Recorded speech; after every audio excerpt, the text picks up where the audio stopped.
Praise the lord. మన ప్రభువును మన రక్షకుడైన యేసుక్రీస్తు వారి నామంలో మీ అందరికీ మా హృదయపూర్వక వందనములు.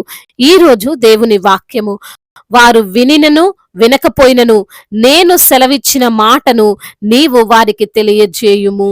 యెహెజ్కేలు గ్రంథము 2వ అధ్యాయము 8వ వచనము.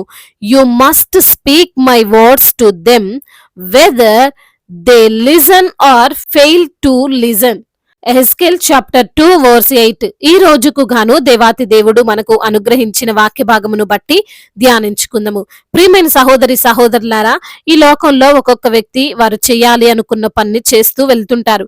ఎదుటి వారి గురించి పట్టించుకోకుండా కొనసాగిపోతుంటారు. మన పని మనం చేసుకుంటూ వెళ్తున్నప్పుడు దేవుడే మనల్ని ఆశీర్వదిస్తాడు. ఈ రోజు వాక్య భాగములో చెప్పబడిన ఈ మాటలు స్వయాన దేవుడే యెహెజ్కేలుతో చెబుతున్నవి. యెహెజ్కేలు ప్రవక్తగా ఉన్నాడు. అతనిని అప్పుడు దేవునిపై తిరుగుబాటు చేస్తున్న ఇజ్రాయేల్ వద్దకు పంపుతూ ఈ యొక్క మాటలు చెబుతున్నాడు. నరపుత్రుడా, నీవు బ్రహ్మదండి చెట్లలోను ముళ్ళ తుప్పల్లోను తిరుగుతున్నావు, తేళ్ల మధ్య నివసించుచున్నావు. అయినను ఆ జనులకు భయపడకుము, వారి మాటలకు భయపడకుము, వారు తిరుగుబాటు చేయువారు వారికి భయపడకుము అని. అవును, ఈ భూమి పైన విశ్వాసులముగా జీవిస్తున్న మనం కూడా యెహెజ్కేలు వలె అనేకమైన రకాలైనటువంటి వ్యక్తుల మధ్య జీవిస్తున్నాం.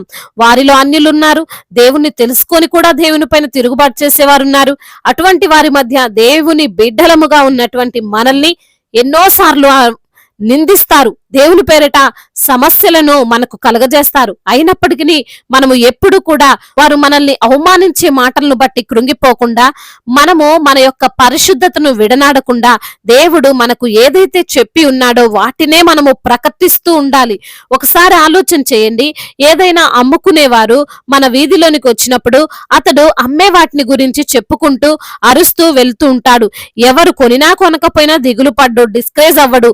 అతనికి తెలుసు అతను అమ్ముతున్నది ఏదైతే ఉందో అది అవసరమైన వారే వచ్చి తప్పక కొంటారు అని. ఇంకొక విషయం ఏమిటంటే, ఆ అమ్మే వ్యక్తికి అది బాధ్యతగా తన పొట్టకూటి కోసం తప్పక చేయాల్సినటువంటి పని కాబట్టి దేని గురించి పట్టించుకోడు. ఎవరు ఏమన్నా లెక్క చేయకుండా తన పని తాను చేసుకుంటూ వెళ్తుంటాడు. అయితే విశ్వాసులము, దేవుని బిడ్డలమైన మనము కూడా దేవుడిచ్చిన పని చేసే వారంగా ఉండాలి. యేసయ్య పరలోకము ఆరోహణము అవుతున్నప్పుడు సమస్త జనులను నా శిష్యులుగా చేయమని తన శిష్యులకు ఆజ్ఞాపించాడు. మరి ఇప్పుడు ఆయన యొక్క శిష్యులముగా ఉన్నటువంటి మనం కూడా దేవుడు చెప్పిన పనిని తప్పక చేయాలి కదా. చాలా మంది విశ్వాసులు అంటుంటారు, మేము మా స్నేహితులకు ఏసే మాటలు చెప్తున్నాం, మా బంధువులకు చెప్తున్నాం, మా ఇరుగు పొరుగు వారికి చెప్తున్నాం, ఎంత చెప్పినా వారు వినడం లేదు. చెబుతుంటే మమ్మల్నే తిడుతున్నారు, మమ్మల్నే మీ దేవుడు ఇలా అలా అని అవమానిస్తున్నారు, అందుకే మేము చెప్పడం మానేశాము అని అంటుంటారు. అయితే ప్రభు ఏమంటున్నాడు, వారు వినినా వినకపోయినా నీవు వారికి నేను సెలవిచ్చినటువంటి మాటను తెలియజేయాలి అని. బైబిల్ పరిశుద్ధ లేఖనముల ద్వారా దేవాతి దేవుడు సెలవిస్తున్నాడు, నేను నిన్ను పంపువారందరి యొద్దకు పోవలెను, నీకు ఆజ్ఞాపించిన సంగతులన్నీయో చెప్పవలెను. కాబట్టి నీవు నడుము కట్టుకొని నిలవబడి నేను నీకు ఆజ్ఞాపించినదంతయు వారికి ప్రకటన చేయుము. కాబట్టి ఈ రోజున ఈ వాక్యమును వింటున్న ప్రియమైన సహోదరి సహోదరుడా, దేవుని యొక్క మాటలు తెలియనటువంటి వ్యక్తి లేదా తప్పిపోయి ఈ లోకంలో జీవిస్తున్న వ్యక్తికి చెప్పడం అనేది మన యొక్క బాధ్యత. వింటున్నారా వినడం లేదా అనేది మనకు అనవసరం. మన యొక్క బాధ్యత అయితే సక్రమంగా నిర్వర్తించాలి. మనము దేవుని నుండి అనేకము పొందుకుంటాం, ఇది కావాలి అది కావాలని అడుగుతాం, మనము దేవునిలో ఉండి సంతోషిస్తాం. మరి దేవుని కోసం ఆయన సువార్తను కనీసం తోటి వారికి చెప్పలేమా? పాపంలో జీవిస్తున్న వారు, ఈ లోకమే శాశ్వతం అని బ్రతుకుతున్న వారు అనేకులున్నారు. వారు మనవలే నిజాన్ని తెలుసుకోవాలి అంటే, అపవాది చేత మూయబడినటువంటి వారి కన్నులు తెరవబడాలి అంటే మనము మన యొక్క కర్తవ్యాన్ని మనము నిర్వర్తించాలి. భక్తుడు అంటున్నాడు, వాక్యమును ప్రకటించుము, సమయమందును అసమయమందును ప్రయాసపడము, సంపూర్ణమైన దీర్ఘశాంతముతో ఉపదేశించుచు ఖండించుచు గద్దించుచు బుద్ధి చెప్పుము అని. యెహెజ్కేలుతో కూడా దేవుడు ఈ విధంగానే చెబుతున్నాడు. వారు వినినా వినకపోయినా నేను నీకు ఏ మాటలైతే చెప్పానో అవి వారి మధ్య ప్రకటించుము, వారి మధ్య ఒక దేవుని ప్రవక్త ఉన్నాడు అని వారికి తెలియపరచుము అని. అదే విధంగా మరి మనము విశ్వాసులమని మన తోటి వారికి తెలియాలి అంటే, మనము పరిశుద్ధతలో జీవిస్తున్న వారము అని వారు గ్రహించాలి అంటే మన యొక్క మాటలు పరిశుద్ధమైనవిగా ఉండాలి. అంటే దేవుణ్ణి గూర్చినటువంటి మాటలు మాత్రమే మనము నలుగురిలో ఉన్నప్పుడు మాట్లాడాలి. కానీ ఈ లోక సంబంధమైన వాటిని గురించి మాట్లాడితే వారికి ఎలా తెలుస్తుంది మనం విశ్వాసులమని?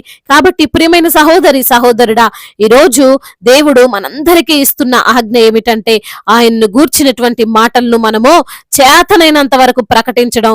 అవతల వ్యక్తి వినినా వినకపోయినా మనకు అనవసరం, కానీ దేవుడు చెప్పిన పని చేయడమే మన యొక్క కర్తవ్యము అని మనం గ్రహించి మన ఘనత కొరకు కాకుండా ఆయన మహిమ కొరకు దేవుని రాజ్య సువార్తను ప్రకటించాలి.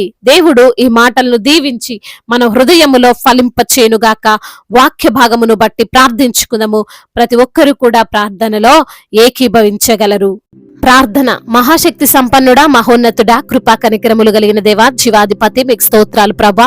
ఉన్నతుడా, సర్వోన్నతుడా, రాజులకు రాజా, ప్రభువులకు ప్రభువా, రానయున్న దేవా, మీకు స్తోత్రాలు ప్రభా. ఈ రోజున వాక్యము ద్వారా మీరు మాతో మాట్లాడారు ప్రభా. అయా మరి తండ్రి, అన్య జనులకు మీ యొక్క రక్షణ సువార్తను ప్రకటించాలని వారు వినినా వినకపోయినా తండ్రి, అయా మరి తండ్రి, మేము అయా మీ యొక్క రాజ్యమును గురించి, అయా మీ యొక్క అయా రాకడను గురించి ప్రభా, అదే విధంగా మీరు మా కొరకు చేసినటువంటి ప్రాణ త్యాగము గురించి చెప్పేవారముగా మేము ఉండాలని తండ్రి, అయా మరి తండ్రి, ఈ రోజున మాకు తెలియజేశారు ప్రభా. అందును బట్టి స్తోత్రములు. అయ్యా ఈ రోజున ఎందరైతే బిడ్డలు వాక్యమును విని ఉన్నారో ప్రతి బిడ్డను పేరు పేరున దీవించండి అయ్యా.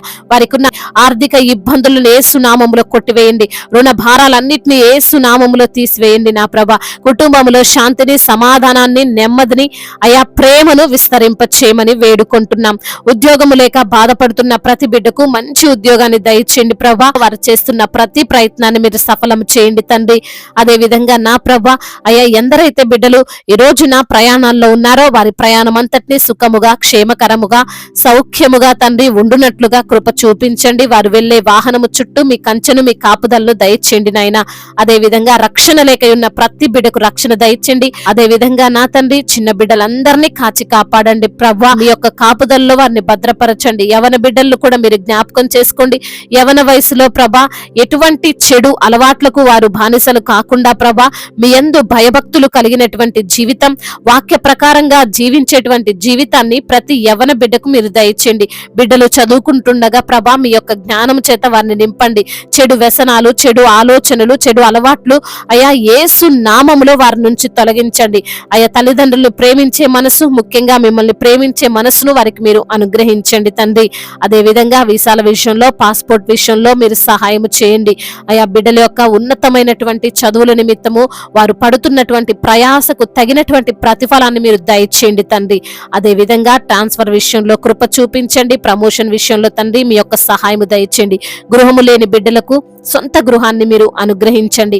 వివాహాల విషయంలో తండ్రి మీ చిత్తం ఏమిటో బిడ్డలు గ్రహిస్తుండగా, మొరపెడుతుండగా తండ్రి మీ చిత్తాన్ని వారికి బయలుపరచమని బ్రతిమిలాడుకుంటున్నాం ప్రభువా. అదే విధంగా నా తండ్రి బిజినెస్ చేస్తున్నారో వారికి తండ్రి ఎటువంటి నష్టాలు రాకుండా మీ యొక్క సహాయం దయచేయండి. ఎటువంటి అనారోగ్యముతో, ఎటువంటి శారీరక రుగ్మతలతో, బలహీనతతో మరి తండ్రి నడవలేని స్థితిలో, కూర్చోలేని స్థితిలో, మాట్లాడలేని స్థితిలో, ఐసీలో ఉన్నటువంటి పరిస్థితుల్లో నుండి బిడ్డలను మీరు లేవనెత్తండి. మంచి ఆరోగ్యము వారికి మీరు అనుగ్రహించండి. సంపూర్ణ స్వస్థతను మీరు దయచేయండి ప్రభా. ఎందరైతే బిడ్డలు గర్భఫలము లేక బాధపడుతున్నారో వారికి గర్భఫలాన్ని దయచేయండి తండ్రి.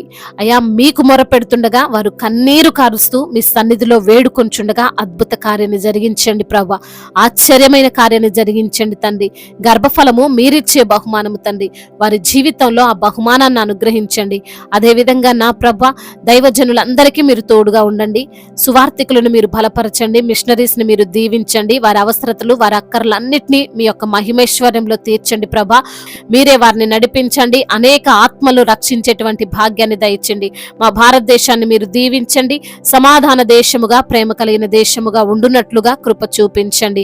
అధికారులందరికీ తోడుగా ఉండండి, సమయోచితమైన జ్ఞానాన్ని వారికి అనుగ్రహించండి.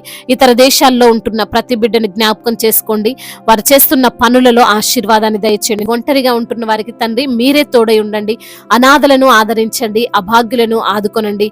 అయా తల్లిదండ్రి లేని వారి పక్షముగా, విధవరాళ్ళ పక్షముగా వాద్యమాడే దేవుడో తండ్రి, ప్రతి ఒక్కరితో మీరు ఉండమని బ్రతిమిలాడుకుంటూ అయా మరి తండ్రి ఇంకా తండ్రి చెప్పుకోలేనటువంటి బాధతో, విరిగి నలిగిన హృదయముతో అయ్యా మీ సన్నిధిలో చేరి మొరపెడుతూ కన్నీరు కారుస్తున్నటువంటి ప్రతి బిడ్డ మొరను మీరు ఆలకించమని, వారి కన్నీటిని తుడిచి నాట్యముగా మార్చమని బ్రతిమిలాడుకుంటూ సజీవుడు బలవంతుడైన యేసుక్రీస్తు వారి ఉన్నతమైన నామంలో ఈ ప్రార్థనను అడిగి వేడుకొని పొందుకొని ఉన్నాము మా ప్రియ పరలోకపు తండ్రి, ఆమేన్.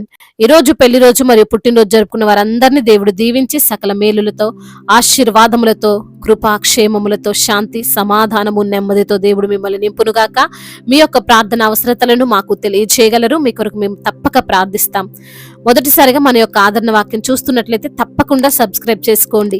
ఈ వాక్యం మీకు ఆశీర్వాదకరంగా ఉండినట్లయితే అనేకులకు కూడా ఈ వాక్యాన్ని పంపి మీరు కూడా దేవుని యొక్క రాజ్య సువార్తల్లో పాలిభాగస్తులుగా ఉండాలని దేవుని పేరిట మనవి చేసుకుంటున్నాను. May God bless you all. దేవుడు మిమ్మల్ని బహుగా దీవించునుగాక.